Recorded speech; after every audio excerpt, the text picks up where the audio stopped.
Hi friends, ഇന്ന് ഞാൻ ഉണ്ടാക്കുന്നത് മുട്ട കൊണ്ട് വളരെ എളുപ്പത്തിൽ ഉണ്ടാക്കിയെടുക്കാൻ പറ്റുന്ന എഗ് 65ൻ്റെ റെസിപ്പിയാണ്. അപ്പോൾ വീഡിയോയിലേക്ക് പോകുന്നതിന് മുമ്പായി എൻ്റെ ചാനൽ ആദ്യമായാണ് കാണുന്നതെങ്കിൽ പ്ലീസ് ഒന്ന് സബ്സ്ക്രൈബ് ചെയ്യണേ. സബ്സ്ക്രൈബ് ചെയ്യുന്നതിനോടൊപ്പം തന്നെ തൊട്ടടുത്തുള്ള ബെല്ലൈക്കൺ കൂടി ഒന്ന് പ്രസ് ചെയ്ത് കഴിഞ്ഞാൽ ഞാനിടുന്ന വീഡിയോസിൻ്റെയൊക്കെ നോട്ടിഫിക്കേഷൻ നിങ്ങൾക്ക് ലഭിക്കുന്നതായിരിക്കും. അപ്പോൾ നമുക്കിതെങ്ങനെയാണ് ഉണ്ടാക്കണേന്ന് നോക്കിയാലോ. അപ്പോൾ ഈ ഒരു എഗ് 65 ഉണ്ടാക്കാനായിട്ട് ഞാനിവിടെ ഒരു 5 മുട്ട പുഴുങ്ങിയെടുത്തതിന് ശേഷം അതിൻ്റെ മഞ്ഞ മാറ്റിയിട്ട് വെള്ളം ഇതുപോലെ ചെറുതായിട്ട് അരിഞ്ഞെടുത്തിരിക്കുകയാണ്.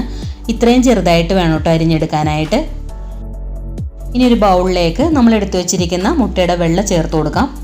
ഇനി ഇതിലേക്ക് കുറച്ച് മസാലപ്പൊടികൾ ചേർത്ത് കൊടുക്കാം. അപ്പോൾ അതിനായിട്ട് 1 ടീസ്പൂൺ മുളക് പൊടി, ഞാനിവിടെ എരിവുള്ള മുളക് പൊടിയാണ് കേട്ടോ എടുത്തിരിക്കുന്നത്. പിന്നെ 1/2 ടീസ്പൂൺ ഗരം മസാലപ്പൊടി, 1/4 ടീസ്പൂൺ കുരുമുളക് പൊടി, പിന്നെ വേണ്ടത് 1 ടീസ്പൂൺ വെളുത്തുള്ളി ചെറുതായിട്ട് അരിഞ്ഞത്, 1 ടീസ്പൂൺ ഇഞ്ചി ചെറുതായിട്ട് അരിഞ്ഞത്,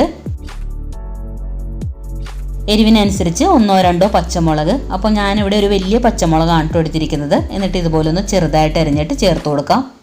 ഇത്രയും ചേർത്ത് കൊടുത്തു കഴിഞ്ഞാൽ പിന്നെ നമുക്കിതിലേക്ക് വേണ്ടത് 1/2 കപ്പ് കടലപ്പൊടിയാണ്. അപ്പോൾ അത് ചേർത്ത് കൊടുക്കാം. പിന്നെ വേണ്ടത് 1 ടേബിൾ സ്പൂൺ കോൺഫ്ലോർ ആണ്. അപ്പോൾ അത് ചേർത്ത് കൊടുക്കാം. ഇനി നമുക്കിതിലേക്ക് ആവശ്യത്തിനുള്ള ഉപ്പും കൂടി ചേർത്തിട്ട് എല്ലാം കൂടി നന്നായിട്ടൊന്ന് മിക്സ് ചെയ്ത് യോജിപ്പിച്ചെടുക്കാം.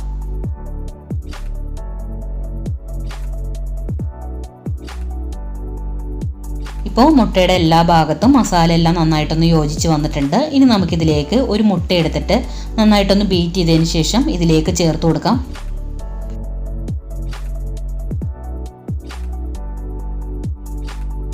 അപ്പോൾ ആദ്യം തന്നെ മുഴുവനായിട്ട് ചേർത്ത് കൊടുക്കണ്ട, കുറച്ച് കുറച്ചായിട്ട് ചേർത്ത് കൊടുത്തതിന് ശേഷം കൈകൊണ്ട് ഇതുപോലെ ഒന്ന് മിക്സ് ചെയ്തെടുക്കാം. നമ്മൾ എടുത്ത മുട്ട മുഴുവനായിട്ട് ചേർത്ത് കൊടുത്തിട്ട് ഇതുപോലെ ഒന്ന് മിക്സ് ചെയ്തെടുത്തിട്ടുണ്ട്. ഇനി നമുക്കിതൊന്ന് മൂടി വെച്ച് 5 മിനിറ്റ് റെസ്റ്റ് ചെയ്യാനായിട്ട് വെക്കാം. ഇനി നമുക്കിതൊന്ന് ഫ്രൈ ചെയ്തെടുക്കാം. അപ്പോൾ അതിനായിട്ട് ഒരു പാൻ അടുപ്പിലേക്ക് വെച്ചിട്ട് അതിലേക്ക് ആവശ്യത്തിനുള്ള എണ്ണ ഒഴിച്ചു കൊടുത്തിട്ടുണ്ട്. എണ്ണ നന്നായിട്ടൊന്ന് ചൂടായി വരുമ്പോഴേക്കും ഇത് ഓരോന്നായിട്ട് കയ്യിലെടുത്തിട്ട് ഇതുപോലെ എണ്ണയിലേക്ക് ഇട്ട് കൊടുക്കാം.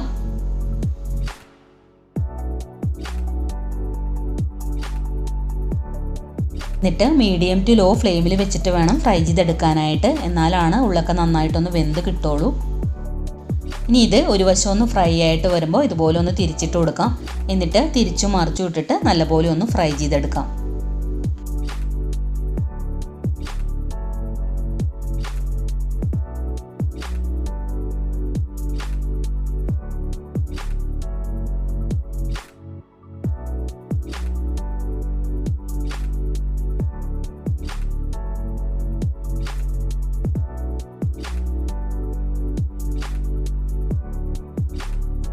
ഇപ്പോൾ ഇത് 2 വശവും ഫ്രൈ ആയിട്ട് വന്നിട്ടുണ്ട്. ഇനി നമുക്കിത് എണ്ണയിൽ നിന്നും കോരിയെടുക്കാം.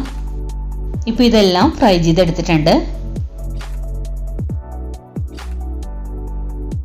ഇനി ബാക്കിയുള്ളതും ഇതുപോലെ തന്നെ ഫ്രൈ ചെയ്തെടുക്കണം.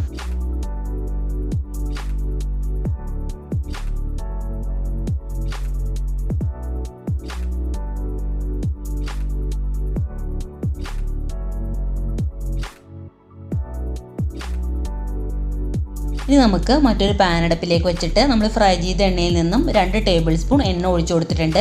അതിലേക്ക് 1 ടേബിൾ സ്പൂൺ വെളുത്തുള്ളി ചെറുതായിട്ട് അരിഞ്ഞത് ചേർത്ത് കൊടുത്തിട്ട് ഒന്ന് വഴറ്റി കൊടുക്കാം. വെളുത്തുള്ളി ചെറുതായിട്ടൊന്ന് വഴറ്റിയതിന് ശേഷം 2 പച്ചമുളക് ഇതുപോലെ ഒന്ന് നെടുകെ കീറിയിട്ട് ചേർത്ത് കൊടുക്കാം. പിന്നെ കുറച്ച് കറിവേപ്പിലയും കൂടി ചേർത്തിട്ട് എല്ലാം കൂടി ഒന്ന് വഴറ്റി കൊടുക്കാം.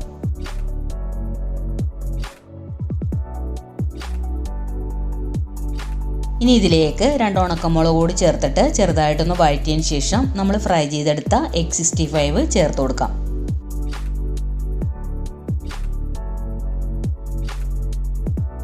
ഇനി ഇതെല്ലാം കൂടി നന്നായിട്ടൊന്ന് യോജിപ്പിച്ചെടുക്കണം.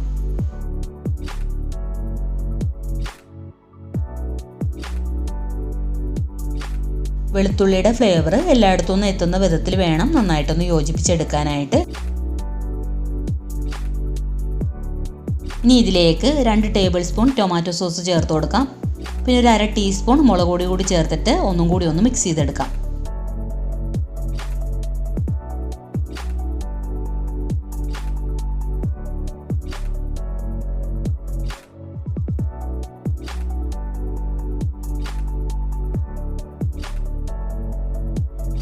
ഇതിപ്പോൾ എല്ലാം നന്നായിട്ടൊന്ന് മിക്സ് ചെയ്തെടുത്തിട്ടുണ്ട്. ഇനി നമുക്ക് ഫ്ലെയിം ഓഫ് ചെയ്ത് കൊടുക്കാം.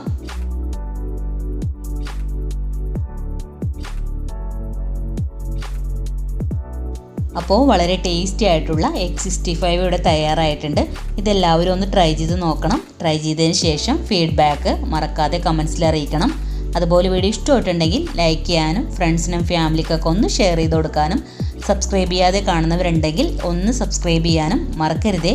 അപ്പോൾ അടുത്ത നല്ലൊരു വീഡിയോ ആയിട്ട് വരാം. Thank you for watching.